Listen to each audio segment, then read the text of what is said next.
Hi guys, so what we want to talk about now is something that is very common, but this is just an introduction. The introduction is such that it will usher us into a paper that we want to discuss. I'll tell you about the paper in some other video, but for now, I just want to introduce the efficient market hypothesis.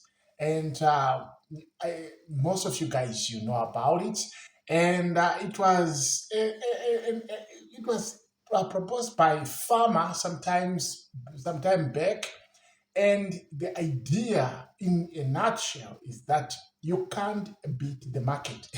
That is the idea. You can't beat the market.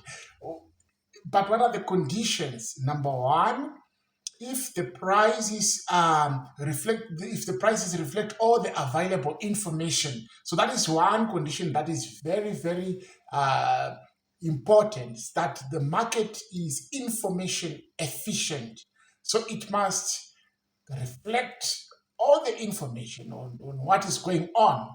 And if that is the case, then today's asset prices are the expected present value of future dividend payments. All right.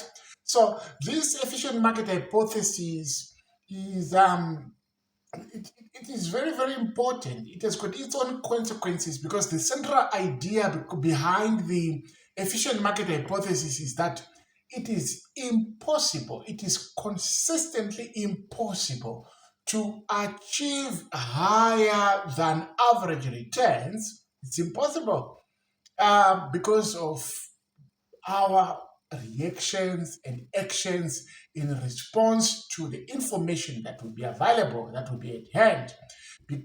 And it's impossible to do that by using information that is already reflected in the asset prices.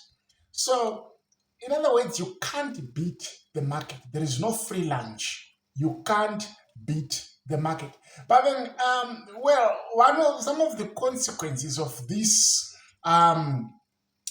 theorem is that all risky assets have the same expected return. That is one idea that this is saying. And in other words, portfolio management is a zero-sum game. You get nothing. It's a zero-sum game. And even if you're the smartest investor, maybe from Wall Street, the truth is you cannot beat the market. And then, in other words, it is sufficient to buy a mutual fund. It's okay. It's okay. So we will need to look at the efficient market hypothesis from the perspective of arbitrage behavior. Because arbitrage behavior is what is actually countered by the efficient market hypothesis. There are some